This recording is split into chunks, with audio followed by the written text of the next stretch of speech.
E você tem personalidade, no caso do ser humano, quando você for pessoa. E você só será pessoa se nascer com vida. O que isso significa? O início da personalidade, da capacidade de direito para quem é pessoa, no caso do ser humano, coincide. O que não ocorre numa visão contemporânea. Por quê? Porque lá, nessa visão mais contemporânea, eu tenho personalidade a partir do momento em que há um ser humano. Porque o fundamento da personalidade é o ser humano. E se eu sou ser humano, eu tenho personalidade, porque são ideias interligadas. Independe se eu nasci ou não com vida. E, portanto, eu sou pessoa. O que significa isso? Nessa visão contemporânea, eu separo totalmente personalidade e capacidade jurídica. A capacidade jurídica, nessa visão mais inovadora, nada mais é do que um atributo jurídico que decorre da personalidade. Mas a personalidade é muito mais do que capacidade de direito. A personalidade é um valor inerente ao ser humano. A capacidade de direito é uma concessão estatal. Ou seja, a capacidade de direito é aquilo que o Estado, dentro do mundo jurídico, permite para a pessoa para que ela possa titularizar relações jurídicas. A personalidade independe disso. O fundamento da capacidade de direito, aí sim, é normativo.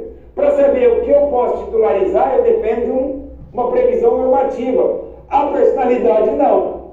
Ela independe numa visão contemporânea constitucionalizada. Deu para entender? É por isso que você vai encontrar alguns doutrinadores, clássicos principalmente, o Orlando Gomes diz isso. A personalidade se confunde com a capacidade de direito. Então perceba que, na realidade, essa confusão toda que existe em torno do artigo 1º, se ele fala de personalidade, se ele fala de capacidade de direito, o que está por trás disso? O critério que você utiliza para definir ser humano, pessoa e personalidade. Resumo: numa visão clássica, eu dissocio ser humano de pessoa e personalidade.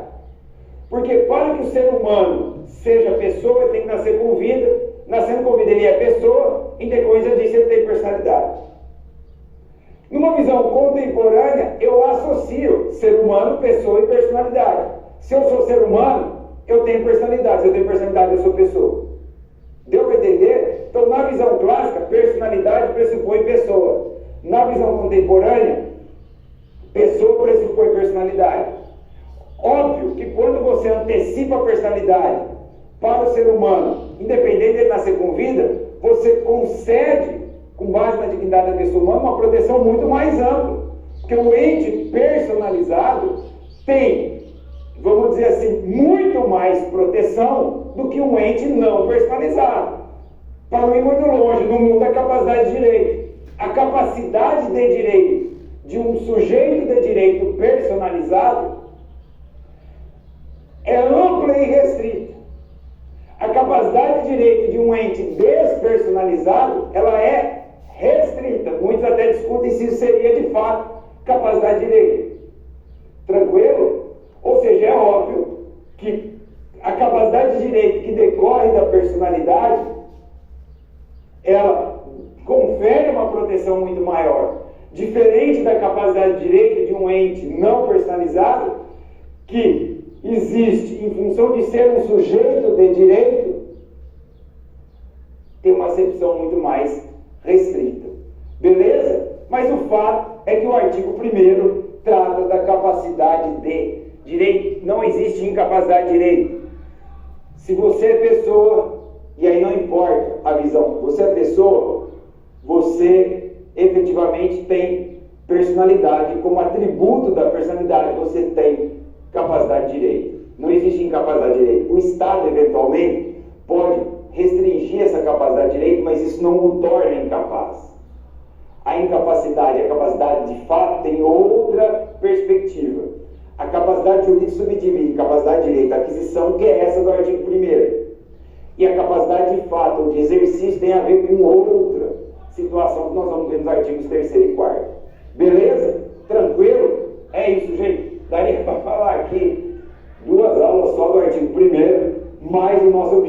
aqui é dissecar o artigo para você entender, inclusive, as polêmicas que existem em torno desse artigo. Percebam como a questão ela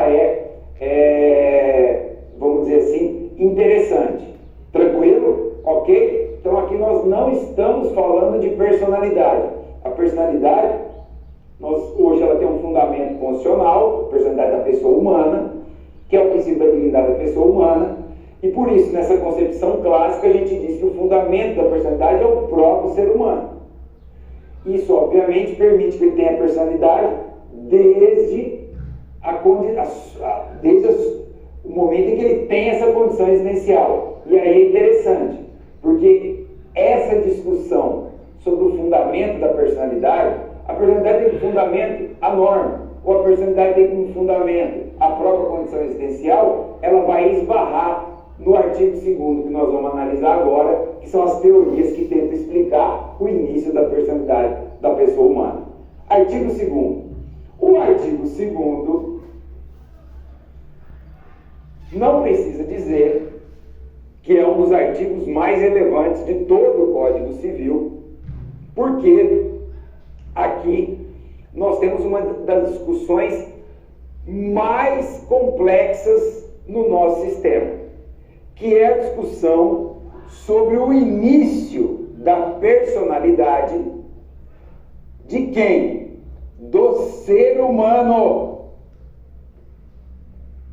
Quando começa a personalidade do ser humano? Então veja só, o artigo 2º do Código Civil, primeira parte, ele tem uma conotação clássica. Aqui ele está retratando uma visão clássica de personalidade positivista. Por quê?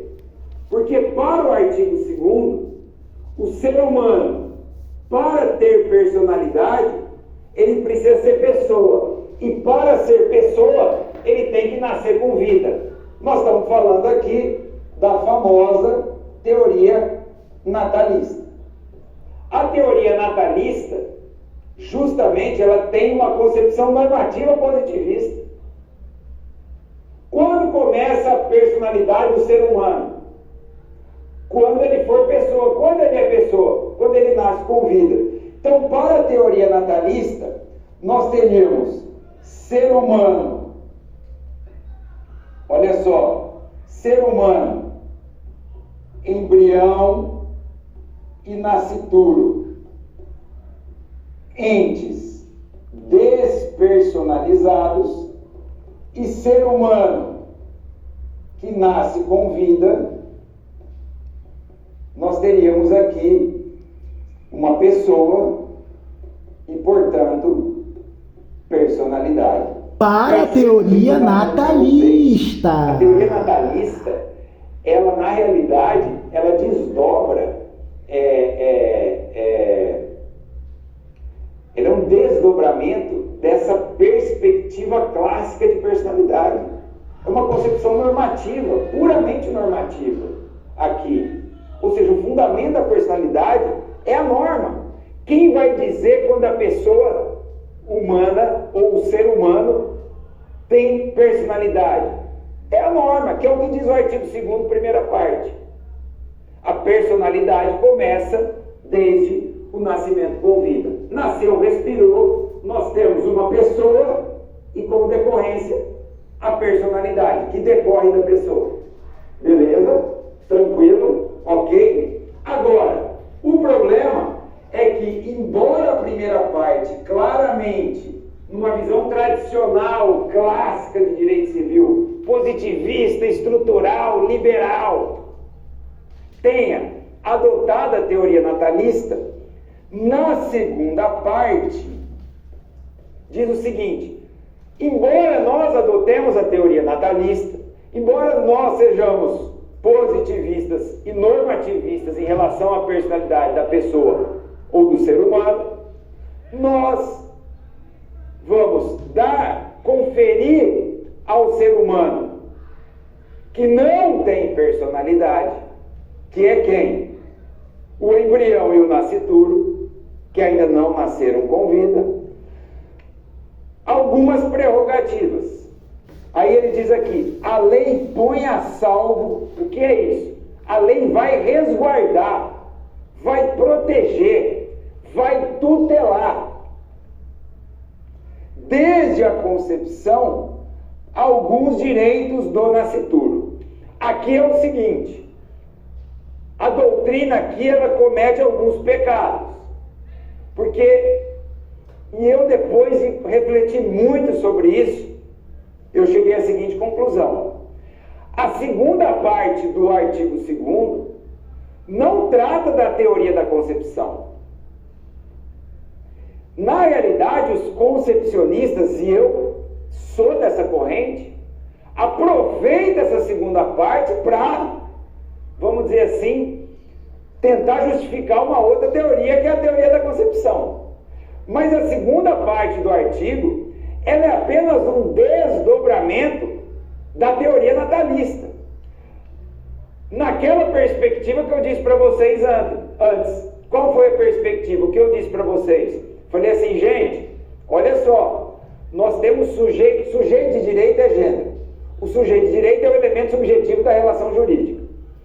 Sujeito de direito é gênero. Nós podemos ter sujeito de direito com personalidade e sujeito de direito sem personalidade, os chamados entes despersonalizados. A depender, veja só, de quais são os parâmetros, os paradigmas que nós vamos analisar esses temas, clássico ou contemporâneo, você vai chegar a conclusões diferentes. Quem são os sujeitos de direitos com personalidade, quem são os sujeitos de direitos sem personalidade. Exemplo, numa perspectiva clássica, o ser humano que não nasceu com vida é um sujeito de direitos sem personalidade. Numa perspectiva contemporânea, onde o fundamento da personalidade é a própria condição existencial, o embrião e o nascituro são sujeitos de direito com personalidade. Aonde você quer chegar? Eu quero chegar ao seguinte: quando a segunda parte do artigo diz que a lei protege, desde a concepção, direitos do nascituro, você pode parecer uma contradição, porque você fala assim, mas peraí, se a primeira parte do artigo diz que para ter personalidade ele precisa nascer com vida, como que alguém que não tem personalidade pode titularizar direito? Isso é possível. Considerando o quê? Que ele é um sujeito de direito. Um sujeito de direito sem personalidade. Então, olha só, a lei vai proteger de uma forma restrita, em algumas situações, direitos do nascituro, mesmo ele não tendo personalidade. Como diz Caio Mário, tendo um direito potencial, uma expectativa de direito. Então, na realidade, a segunda parte, ela não é a teoria da concepção. A segunda parte é a continuidade da teoria natalista, onde se admite que um sujeito de direito sem personalidade possa ter capacidade de direito restrita. Eu disse para vocês que a capacidade de direito, ela pode aparecer em relação a entes despersonalizados. A diferença é o seguinte, é que a capacidade de direito que decorre da personalidade, que é um atributo da personalidade, ela é ampla. A capacidade de direito dos entes despersonalizados, ela depende de uma previsão estatal e ela é muito restrita, que é o caso. Então, quando a lei resguarda a vida, quando a lei, isso é a teoria natalista dizendo, tá? Quando a lei diz que o nascituro pode receber doação, que o nascituro pode receber herança, o direito a alimentos gravídicos, enfim, em favor enfim, todos esses direitos que a lei reconhece desde a concepção, não tornam esse ser humano um ente personalizado, embora ele tenha essa proteção especial da lei, porque ele é um sujeito de direito despersonalizado. E os entes despersonalizados, como são sujeitos de direito, eles podem titularizar direito, eles têm capacidade de direito, mas é uma capacidade de direito mais restrita. É simples assim. Isso é a teoria natalista. Por favor, jovem abençoado, a leitura dos 2 primeiros artigos do Código Civil. Artigo 1º. Toda pessoa é capaz de direitos e deveres na ordem civil. Artigo 2º. A personalidade civil da pessoa começa do nascimento com vida, mas a lei põe a salvo desde a concepção os direitos do nascituro. Maravilha! De acordo com a teoria natalista, o embrião e o nascituro têm personalidade? Não. Ah, então você compreendeu esses dois dispositivos. Leia novamente o artigo 1º e o artigo 2º. Artigo 1º. Toda pessoa é capaz de direitos e deveres na ordem civil. Artigo 2º. A personalidade civil da pessoa começa do nascimento com vida, mas a lei põe a salvo desde a concepção os direitos do nascituro. Você conseguiu compreender que personalidade é inerente e própria da pessoa? Sim. Maravilha! É inerente que é própria da pessoa. É inerente isso da aí. pessoa. É isso aí.